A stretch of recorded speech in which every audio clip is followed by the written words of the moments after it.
Yes, so what I'm going to do today is kind of present a sample of the work I've been doing in the context of a book I'm editing on the Nile Delta, and also in the context of my upcoming book. And I want to propose a reflection starting from two examples that also is tied to, let's say, a process of learning and unlearning I've been doing in relationship to questions of indigeneity and my place as a settler on this land, and also my place as a settler here who's working on a foreign land. So let's see how it's gonna play out. So as a starter, in lieu of a land acknowledgement, I thought I would let Indigenous Torontonian share a bit about the history of the place I am in, and most of you are in right now, and also about its name, where it's coming from, and what are all the entanglements of this name.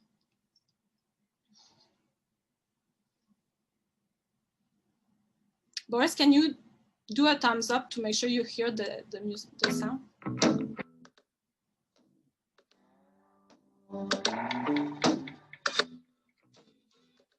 Ani, bonjour.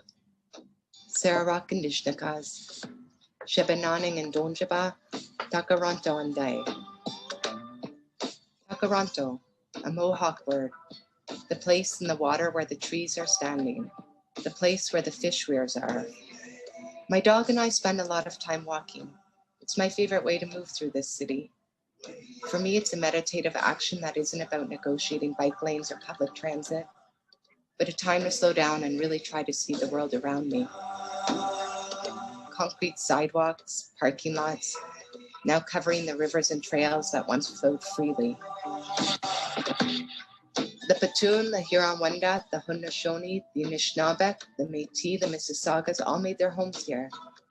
And many other nations expanding beyond these groups traveled through for commerce and trade for thousands and thousands and thousands of years. I think of the other First Peoples' languages and the names they had for this place. I think of the ancient trails covered by the pressures of settlement. The waterways and the moderate climate of the Great Lakes made it a perfect place to fish, hunt, grow food, gather medicines and seeds for horticultural development. Rich, fertile, and abundant, Turtle Islands, Mesopotamia.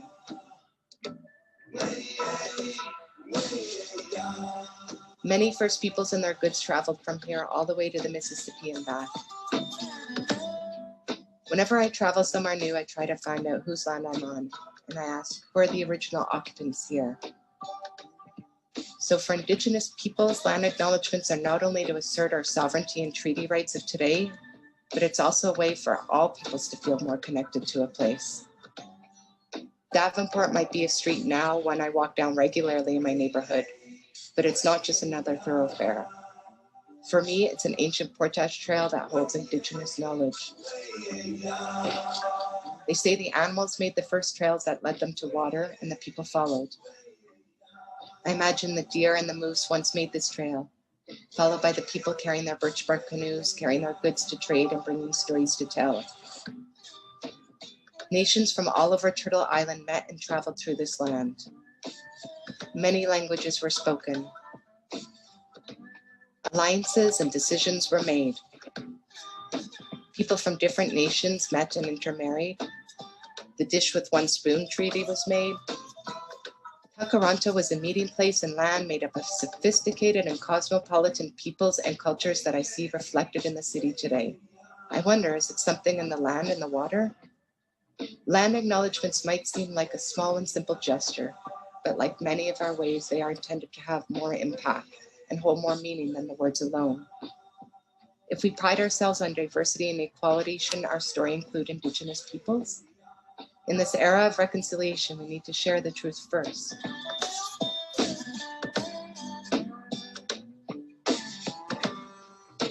And reimagine the narrative of this land and this city together.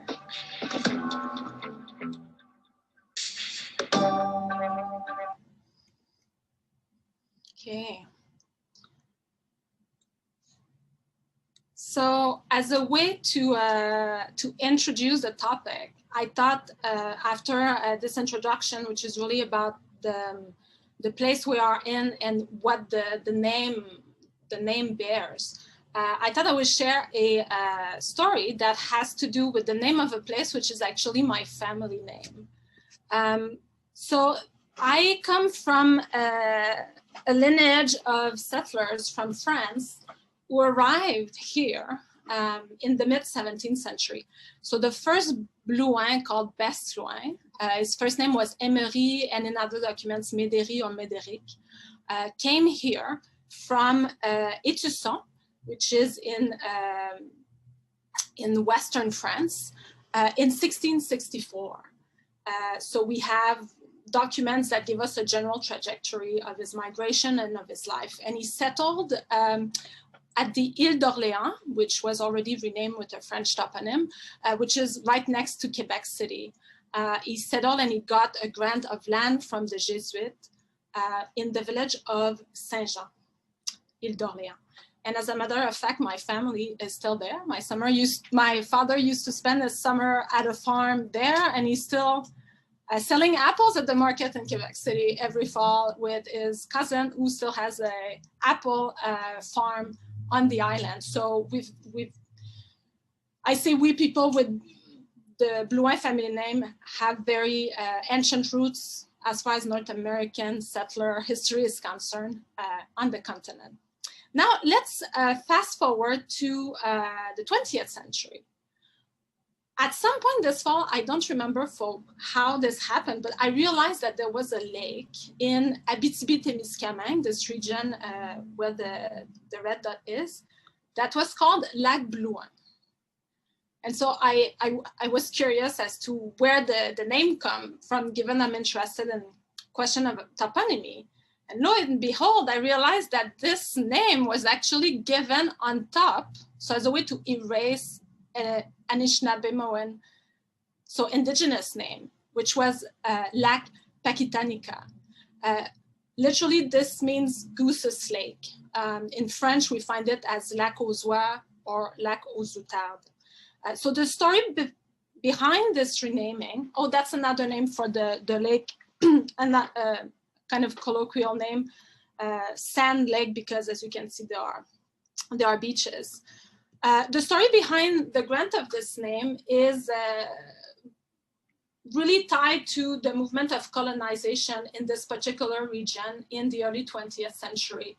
So Abitibi-Témiscamingue got literally colonized in a context of development of mines, of mining industry, and also forestry at that time. And so one of the surveyors who worked for the Ministry of Forests and Mines of Quebec was called Alphonse Blouin and came from the area of Quebec City. So it is in his honor that the lake was renamed in 1968. So we have here really a case where an agent of settler colonialism and occupation is kind of immortalized in the landscape through a toponym that erases completely the indigenous name of the place, which came with a very different baggage. So this is the type of question I want to explore today, but focusing on what I'm working on as a scholar, which is ancient Egypt, Hellenistic and Roman Egypt. So the situation in Egypt is very, from the data we have for the Hellenistic and Roman period, was quite different than the situation we're here now in Canada as far as toponyms are concerned. So as you can see, both for Quebec and for Canada right now, about 10% of all known toponyms are indigenous. Okay, so that means there were a lot of foundations, obviously, but we can also assume that a hell of a lot of indigenous toponyms were replaced. Whether they are still in use by indigenous communities is another story, right? And this is something I'm also going to discuss in my talk with regards to the examples I wanna talk to you about. So in the case of this very different context, which is Hellenistic and Roman Egypt, which is still a context where you have an indigenous population who's ruled by a foreign power with a certain amount of settlers, not in the same proportion. You kind of have a very different toponymic picture from the data at our disposal. So as an example here, these are the proportions in the Mendesianum, which is the region I've been studying for the past 15 years. So that's from my book. As you can see, of all the toponyms we have from this district, about 92% are Egyptian. And the Greek ones are generally translation, kind of Greek adaptation of Egyptian names. So a very different picture here. So the broader question I want to ask today is, what does it mean to name and rename a place and a space? I want to show you two examples. So what we call the Nile Delta and what we call Alexandria. And Anass will also help me. We're going to do this in the longue durée and multilingual fashion, going from pharaonic data to medieval data. A little word on my approach and how my particular research is positioned with regards to questions of indigeneity. So there is a brand new issue of the journal English Language Notes, which tackles the recent interest of medieval studies colleagues for questions of indigeneity. And so this is something that's a bit in line of my own interests and that of others recently.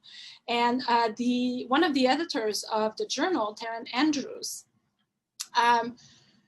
puts forward a way of proceeding and an approach which she thinks is constructive.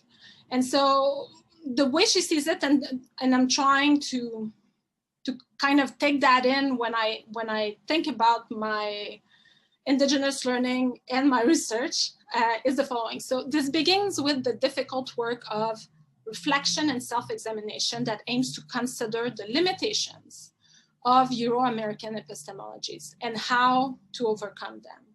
It's about thinking deeply about how exclusionary our tradition of scholarship and methodologies can be, how we can learn from our failings, and find ourselves accountable to the futures we want to imagine.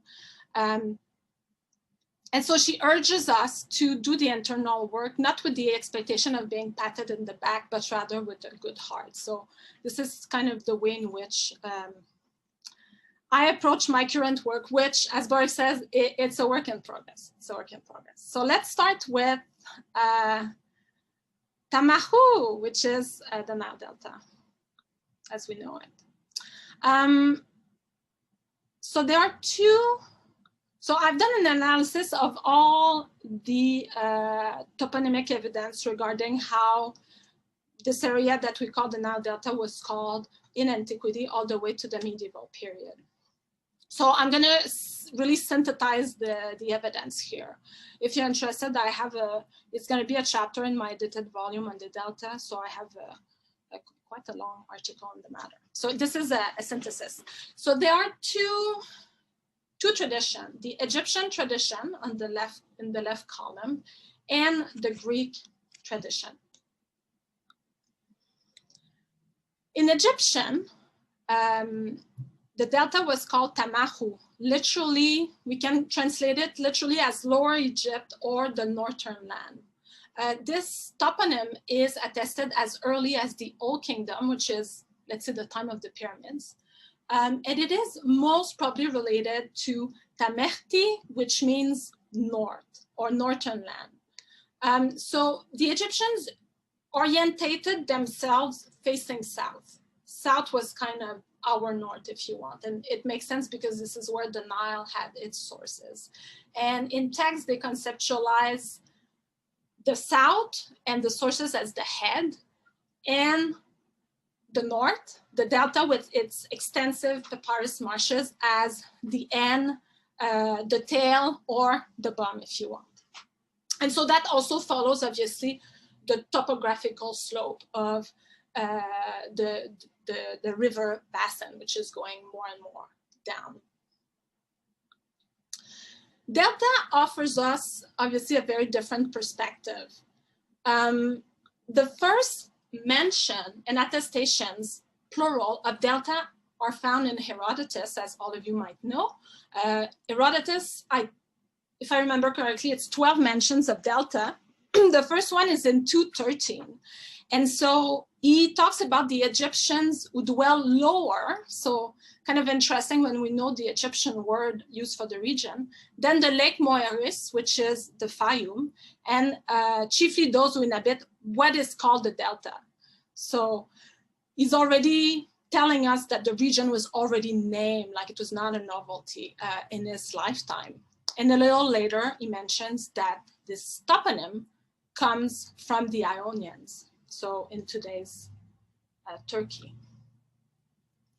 So these are the two traditions. Now, what was happening on the ground? How did people in the region call it? And was it different than what we find in literary evidence, most of which come from outsiders? So I did a bit of quantitative data. So this is the stat and chart time, a lot of fun. So I did compile all the attestations of toponyms that refer to the delta in its different variation, as they are compiled in one of my favorite nerdy websites on earth, Trismegistos.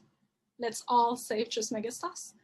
So there's a total of 186 attestations. Now, right off the bat, yes, this is not perfect.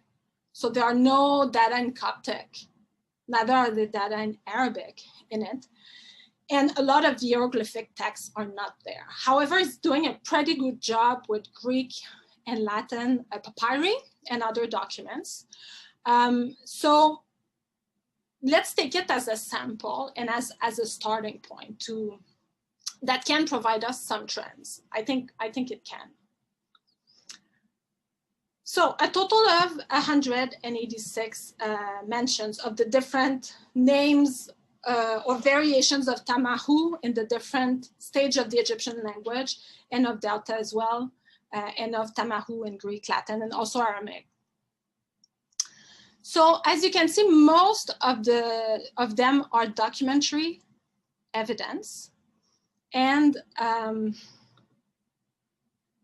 sorry, I'm putting you in mosaic, but then I cannot see my screen. Okay, and then almost 49% of the data of the overall total are written in one of the Egyptian scripts. So hieroglyphic, hieratic, and Coptic, and Demotic as well. Not Coptic, sorry, Coptic is not there. So hieroglyphic, hieratic, or Demotic. Now, if we only look at the documentary sources where we find a toponym that designates the delta, the proportion of toponyms in Egyptian is much higher. It's 72% of all the data. The vast majority of the attestations can be linked to the Egyptian toponymic tradition. So about a quarter only are linked, are instances of delta. Now, another interesting point I wanna share with you today is that the Greeks and then Latin speakers translated Tamahu. So we have two expressions. Kato chora, chora being literally the translation of ta, which is land in Egyptian, and kato Aegyptos, so literally lower Egypt. So the lower land and lower Egypt. These are a bit, in literary sources, we don't find them as often as delta. So delta is really kind of the word in literary evidence, and this is really the one that we've absorbed very quickly in modern languages because of this imprint, obviously, of Greek and Latin literature on our collective understanding of the Mediterranean. So So in Greek and Latin, we find two variations on Tamahu. Well, I obviously asked myself, what is the difference? Why do we have two different traditions? So some observation. Cato Aegyptus and Aegyptus Inferior is not attested in papyri and inscription from Egypt, which totally makes sense. Like, you don't need to say you're in Egypt, you're there. So it makes more sense that people would use Katokora, which is the literal translation of the Egyptian. On the right-hand side in blue, I'm circling the literary data. So the literary mentions of Cato Aegyptus are not that numerous, as you can see. We have one mention in Strabo and one in Pliny the Elder, but otherwise everything else is much later, 5th to 16th century. In other words, it doesn't seem that either this was an interesting expression for them to use. They had delta in earlier period, or it kind of got, they were writing about topics that didn't really ask of them to use this expression. Interestingly, Pliny the Elder tells us that Kora was the word used in by the people of Egypt to refer to the region. So really what we are in the presence of here, I suggest, is an endonym, which is a local translation of the Egyptian toponym, which made total sense because of the environment of the region. And then an exonym that was adopted by writers who wrote from a non-Egyptian perspective, that is, they were not based in Egypt, and they were not writing for an Egyptian audience either. So last point, delta in papyri. So as you can see, we don't have many attestation of delta in all the papyrological corpus, and epigraphical one too, by the way. We have 9 total, from a much more condensed chronological window. So what I realized while doing this, this research is that actually delta means several things. And both literary sources and papyri show that there was a conception whereby Lower Egypt had more than one deltas. You have a passage in Strabo that mentions that delta was the name of a village, of a district, and of all of Lower Egypt. I'm really condensing here. I'm happy to expand in the Q&A. Then one of the authors I'm a huge fan of, Ptolemy the geographer, really underappreciated in my opinion, Egypt-based scholar, also describes 3 deltas, the great, the small, and the third. What is interesting is that he not only tells us which branches of the Nile kind of are the limits of each delta, but the way he describes them, these delta also shows that delta kind of applied both to the splitting point of 2 branches, just like the apex and smaller apexes, if you want, and the whole region. So this is a completely different kind of understanding of the territory, which from an Egyptian point of view makes sense, right? The reverse splits up and it forms different kind of semi-triangle. And you have a similar, though a bit different, description of several deltas in another author who's also Egyptian, as in he's from Egypt, Achilles Tatius. Nikos Etinas wrote a very compelling article about that. So delta, in other words, seem to have designated different regions, also different points, different apex, and it was also used to designate a settlement, most probably, as pretty much all settlement by the Nile, with a harbor at the apex. Maybe in the area of the island of El Warat now, which is north of Cairo. A district which might be actually another name to the Heliopolitan nome. I can expand on that as well in the Q&A, and all the delta. So we have here a attestation of the use of delta in Egypt, but a much more complex one that is much more in tune with the reality on the ground and with how Greek-speaking communities and Latin-speaking communities kind of absorbed that, right? And made it something that made sense for them in their language.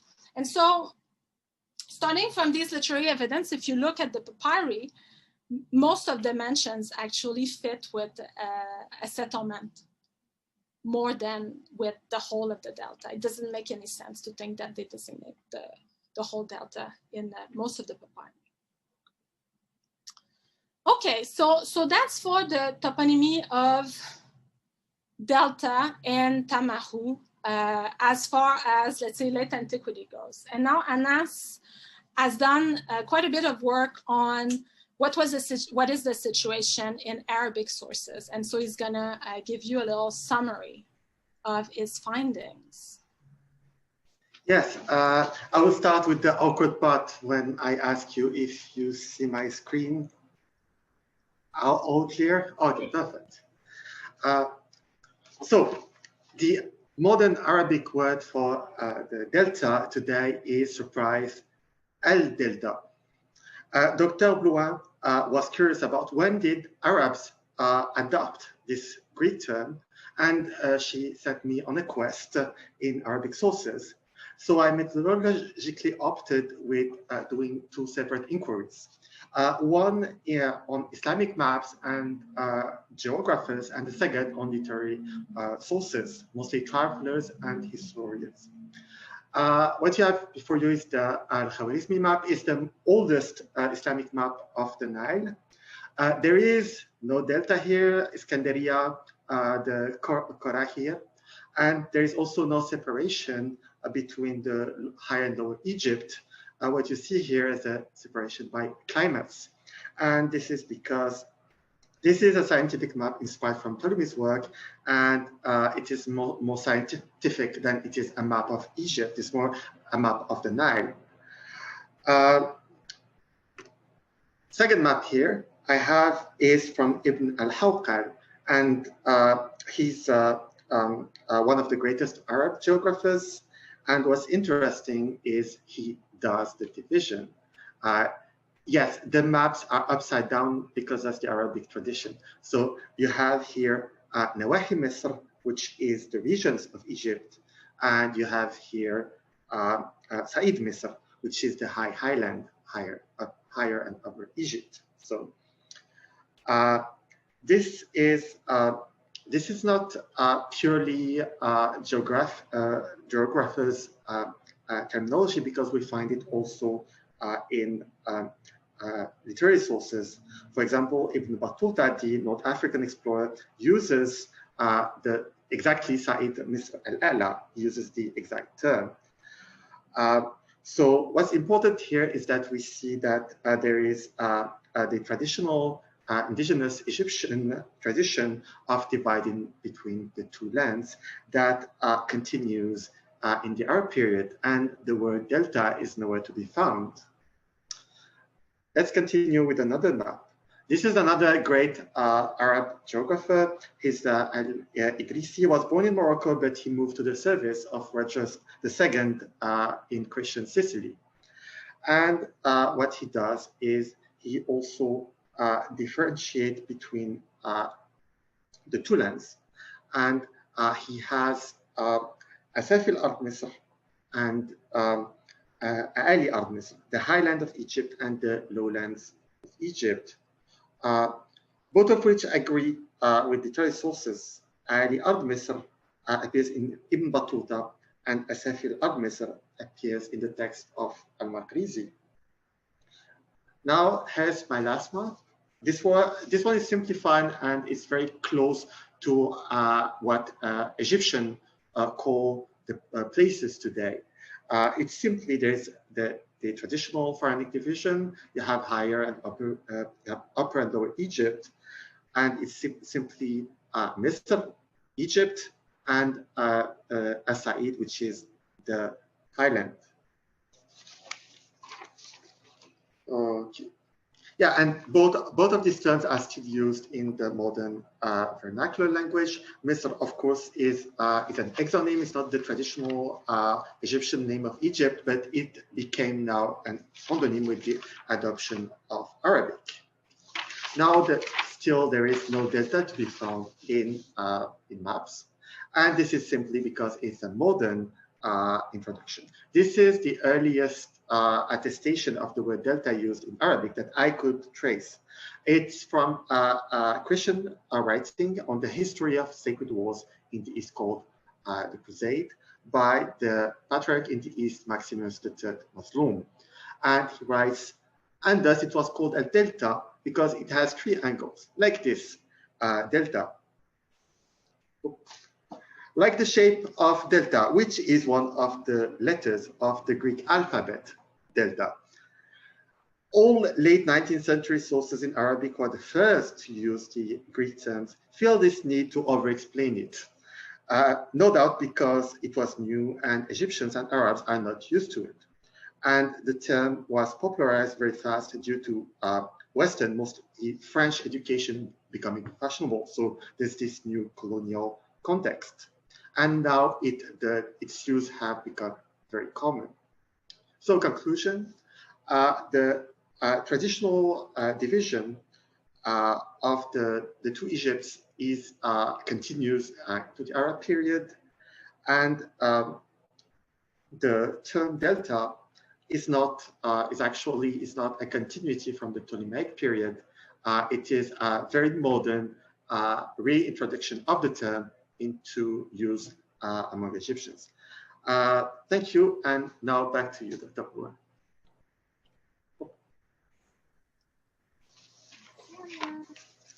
Okay.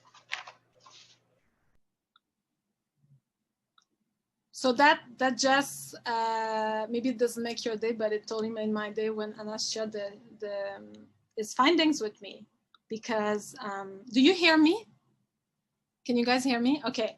Yeah, because I actually asked on Facebook, and all the Egyptian friends responded, were like, no, everyone, it's delta. It's not, the other one is like a scientific term. So I assumed that's what it was, but not at all. So I think it's extremely interesting to see this reintroduction through classical education within a colonial context. So now, second case, Alexandria, aka Alexandria. So this is the topic, this is a part of the topic of my next book. So once again, a synthesis. We know of 2 sites that are now in Alexandria that were occupied prior to the Macedonian conquest. So Pharos, which was the site of the lighthouse, and Rhakotis, which is roughly located where today's, and in antiquity too, was the Serapeum. So the occupation of these 2 sites prior to Alexander is attested by a growing number of evidence. So we had literary texts, literary mention. We also have toponymy, which is what I'm going to focus on today, and a growing amount of archaeological and geoarchaeological evidence, which are also embedded within a context where we're realizing that the broader area was already very well settled several centuries before the Macedonian came. You can think of the sites of Tonissa, Cleon, Plentine, also Nelson Island, and others upstream as well. So I'm not gonna go on and on about the evidence. I've given another talk about that, and I have also a paper on this. If ever you're interested, I can send you the paper, and the students in my seminar will actually have to read it. They have no choice. But if you're interested and you're not in my seminar, just let me know. Now the Egyptians called the site Raked or Rakedet. The earliest attestation is in a stela that was found in Cairo, but that comes from Buto in the central delta. It is called the satrap stele. It dates from the reign of Ptolemy I. And in the hieroglyphic text, we read, he, Ptolemy, established his residence on the shore of the Wajur of the Haunebu. So Wajur was the name of the Mediterranean in Egyptian. And the Haunebu is the name of the Greeks. Its previous name, the name of that place being Raqoda. Okay, so here we have a clear mention of the previous occupation of the site. I will just mention another text here, which is another text written by an author based in Egypt, Pseudo-Callisthenes, who's often, considered to be a bit over the top and unreliable. His narrative is very different than one we found in, for instance, Strabo, which is the canonical story about the foundation and pre-foundation of Alexandria. I just want to put it out there because I'm thinking more and more about how the Egyptianness of this literary product can also mean that we should look at it in a different way. And we should try to think more about how a text like this can bear testimony to oral histories. Okay, I have no answer yet, but I'm just throwing this at you right now. What I want to highlight with this name of Alexandria, this Egyptian name of the site, is that it never stopped being called this way. Throughout the Hellenistic and Roman period, Egyptians continued to call it Rhakotis. We have a few instances of transliteration of the Greek Alexandria in Egyptian script, but all the way, even till after the Arab conquest, Anass will expand on that, the Egyptians continued to use Rhakotis and its variations. According to Egyptologists John Baines and Eke Engshiden, later in two different studies, the origin of this toponym goes back to the New Kingdom, so mid-2nd millennium BC. So that would not be a recent motivation in comparison with Alexander's reign. Now, what I find very interesting is that until now, absolutely no one has showed any interest in studying the toponymic attestations of Rhakotis. God knows Egyptologists really like to pick a topic or a word and get all the attestation and then do a PhD on the topic. Now this is Alexandria. I guess for Egyptologists, it's not as exciting as other Pharaonic royal capitals. But given how famous and important the city is within scholarship about the ancient Mediterranean, it is very surprising, or maybe not surprising, that it's not been of interest to anyone so far. And so what I want to say here is that this absence of interest, which goes in line with other absences of interest and silences with regards to evidence that pertain to pre-Hellenistic Alexandria. These silences, I think, bear meaning. I think we can consider them as evidence of something. There's been a bit of discussion on what Rhakotis means, so on its etymology. You have a table here from Eke Engsheden's 2016 article. So Eke proposes, I think quite convincingly, that the toponym meant the end of the habitation. So there is, you can see the last, this refers to a city, and this is a building, right? There's the idea of building something. So this is kind of there in all the proposals. Eke comes to the conclusion that it means the end of the habitation, right? So that would be a kind of a practical denominations, because north of that there's the sea, so you cannot really build much. However, the question of erasure in the story related to this toponym comes from historiography. And more particularly, it is linked to Michel Chauveau's seminal article that I'm quoting in the next slide that came out in 1999.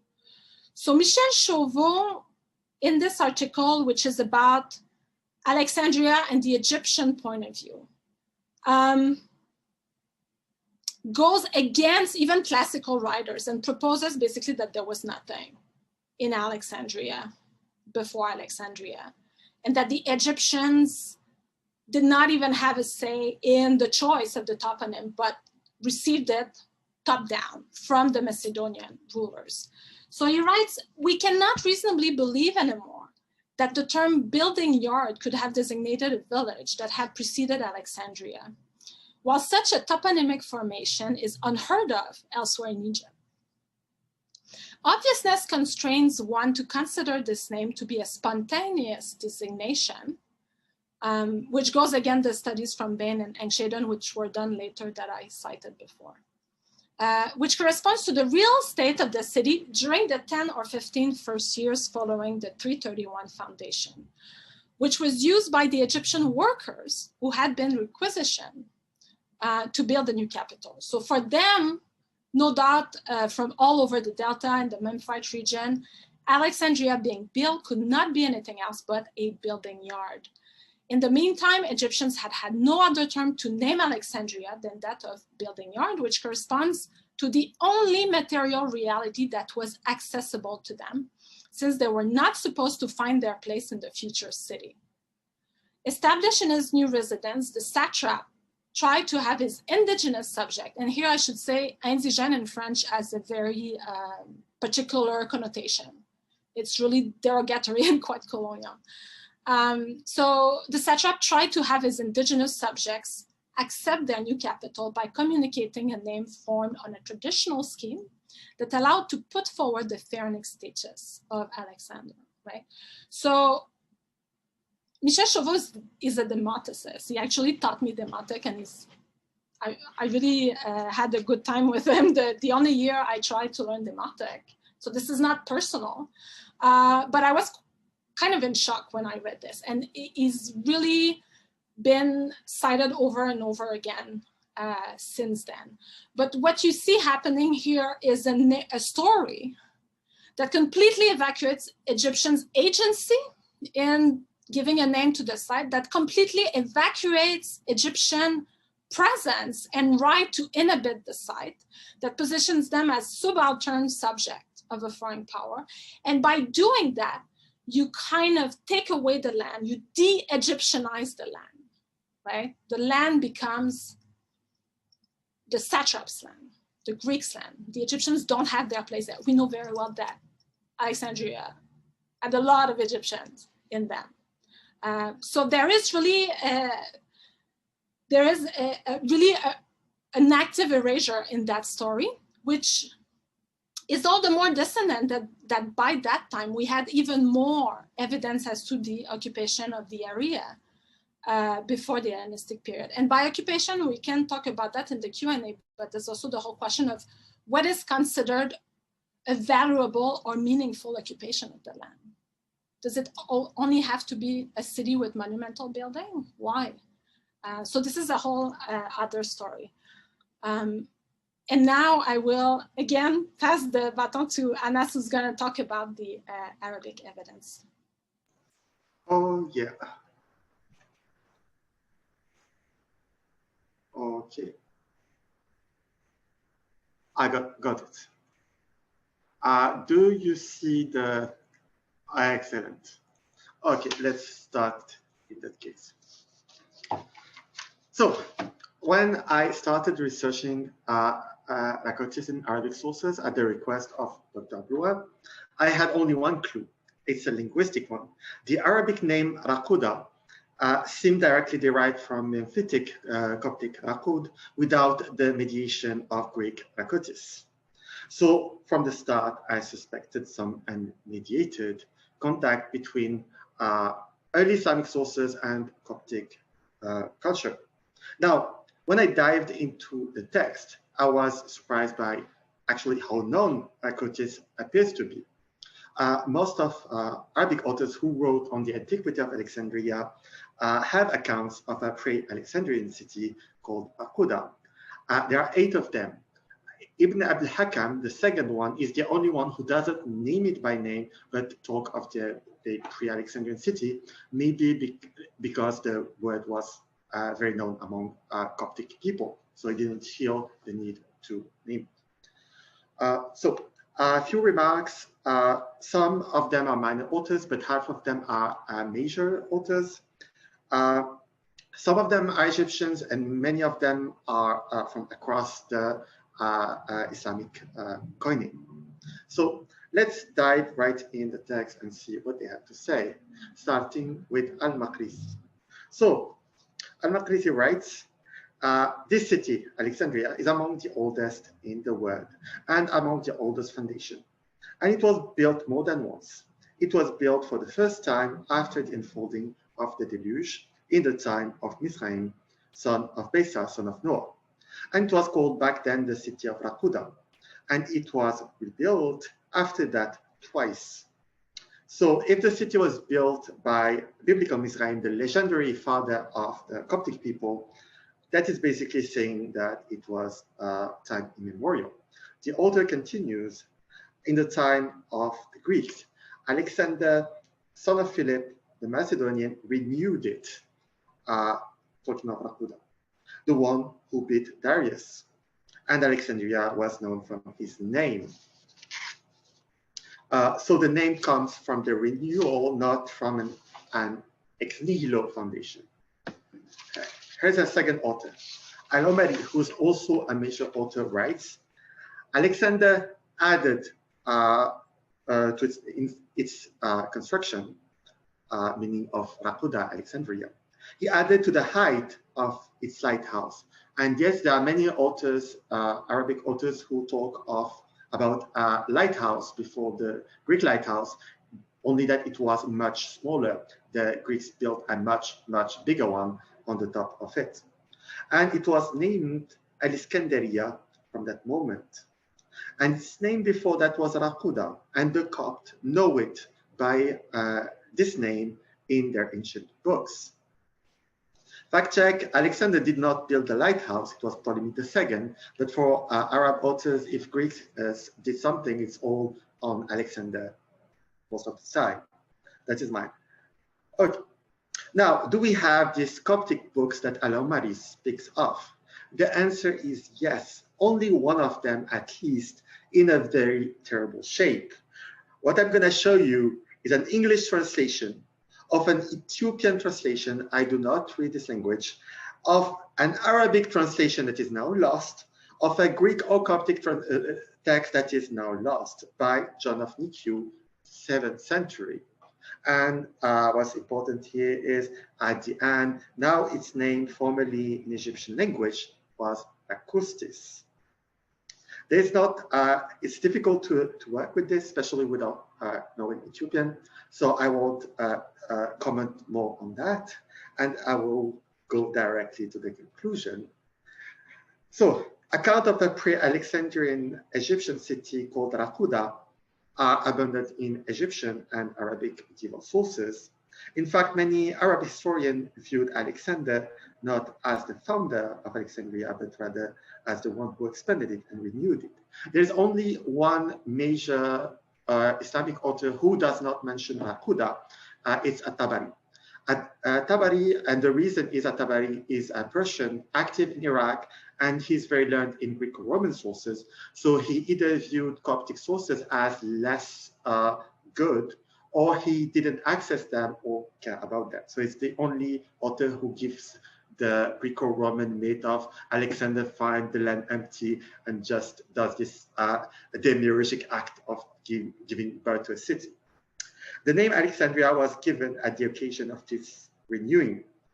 This perception comes from an indigenous Egyptian memory that was preserved in Arabic sources and that have been up to now totally overlooked and dismissed. Thank you, and back to you, Katherine.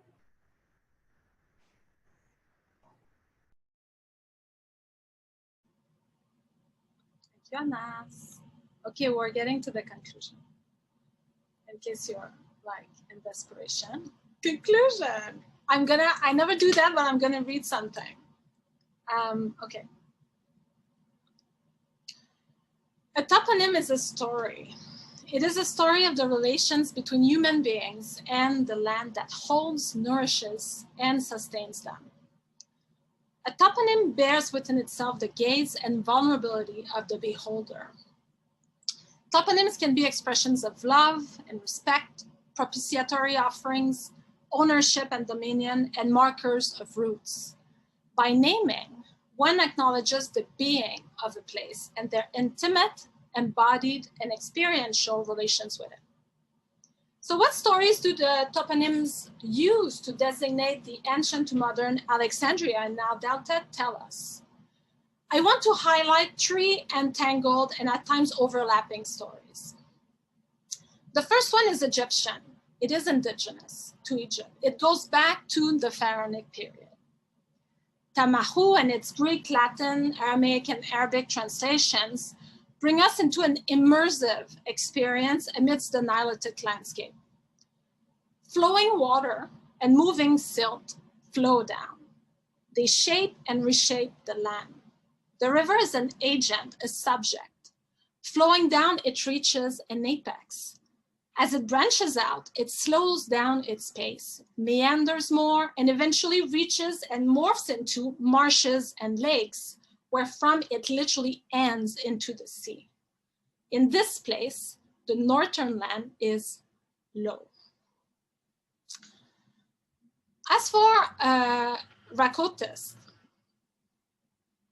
and its Coptic and Arabic forms, well, they teach us about a long-standing and enduring relationship between Egyptian and the strip of land that sits between the Lake Mareotis and the Mediterranean Sea. There, the habitations literally ended, if my colleague is right. There, the sea marked the end of the Nile, whose westernmost branch flew not too far away.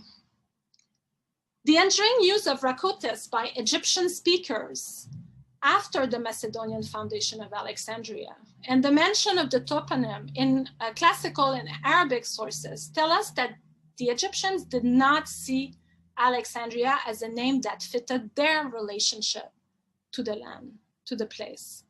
They did not, because that place in their tongue already had a name. The fact that the neighborhood of Alexandria was called Rhakotis can be seen maybe as a sign of the awareness or containment by the Hellenized settlers and rulers of Egypt, of Egyptian claims of belonging to this land. The second story comes from the sea. It is younger, and although favored by foreigners and absorbed into spoken Egyptian Arabic much later, its roots on locals' tongues are shallower. The story tells of how Ionian Greeks encompassing gaze traced and sailed the contours of the region. They, like so many Greek and Latin settlers, rulers, travelers, and speakers after them, approached the land from the sea. They knew and used the harbors located at the eastern and western edges of the delta's coast. From there, they sailed upstream along the westernmost and easternmost branches of the Nile. To them, this place looked like a triangle. Its base is the sea. Its two sides are irregular fluvial channels that meet up south. It is literally a giant aqueous delta.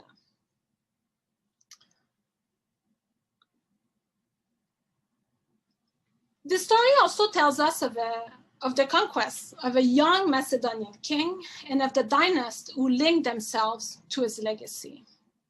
It both inaugurates and commemorates the incorporation through conquest of Egypt into Hellenized and Roman empires. By founding the polis of Alexandria on the spot of Rhakotis, Alexander of Macedon capitalized on the already thriving connectivity networks the area was embedded in.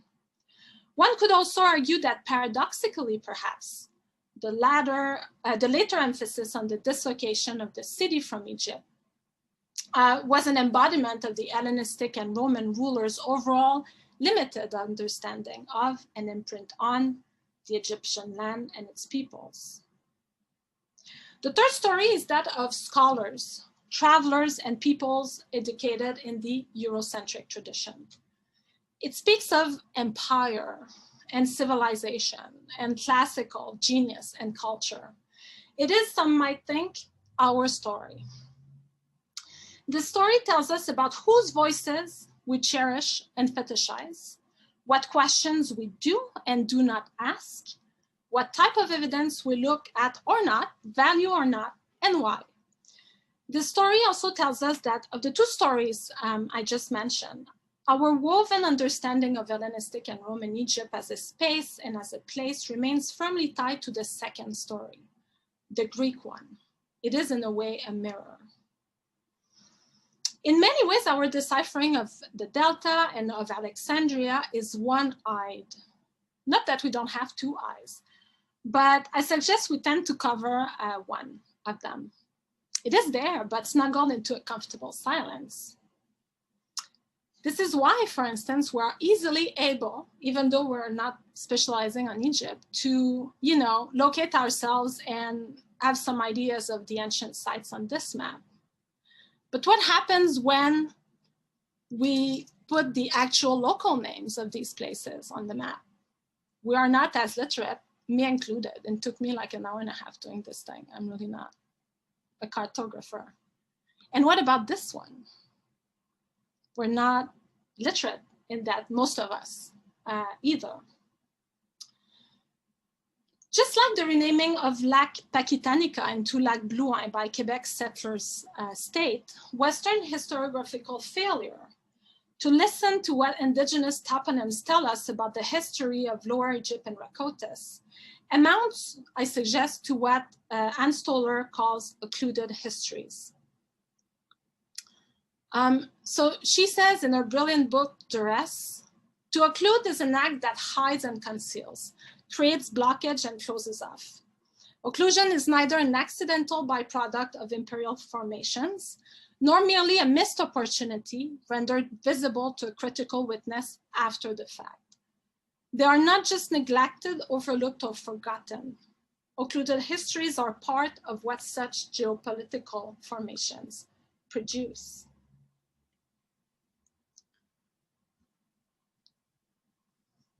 So what are ways forward then? I suggest we start by following Sarah Ahmed's plea to refuse, quote, to cover over an absence when it comes to our current master narratives. So as a starter, I would like to suggest some work that have been helping me in kind of consciously and unconsciously reshaping the way I approach ancient material. And these are work by indigenous scholars that pertain to, let's say, three main themes. The first one is decentering the human in beings. If you haven't read Robin Wall Kimmerer's Braiding Sweetgrass, I'm a huge fan. I think some of the students in my seminar are now fans as well. I won't speak for them. This is amazing. Basically, what happens when we look at the land and everything it encompasses as beings, and when we kind of decenter the human in history in a way, how can we look differently at our evidence and at dynamics? So this is an indigenous way to look at the world. I'm very much in the process of digesting this idea that everything we are is stories. Thomas King wrote about that in The Truth About Stories. And he's also putting forward this important relationship of indigenous knowledge to orality and oratory, which I think were also very prominent in the ancient societies we're studying. So how can we trace back these oratories in the evidence we have? And so that's why I pointed to the case of Pseudo-Callisthenes, for instance. Lee Maracle, who's at the U of T, is another amazing author who also reflects on these questions. I particularly recommend in that regard, or her book, Memory Serves. And lastly, the concept of Etoapmunk, or two-eyed seeing, which was developed by Mi'kmaq elder Albert Marshall, is, I think, very interesting as well for us. And it's been kind of taken on by scholars, mostly in science and education. So it's about trying to look at what you study and at the reality, both from using tools from Western ways of knowing and indigenous ways of knowing. So in our case, it would be somehow epistemologies and indigenous contemporary epistemologies, but we could also think about ways in which we could try to be a bit more mindful of ancient ways of knowing, which I know a lot of you are already, but what happens when we incorporate Turtle Islanders' traditional ways of knowing into our reflection. I will end with this. If you want to have more references, there's a huge list of publication in these two posts. And that's it for me. Thank you for listening. I know it was a long presentation. Thank you very much, Katherine. And with that, we open the floor for questioning. I will stop the recording. And of course, anybody who needs to leave, feel free to just sign off. You don't have to feel awkward about that.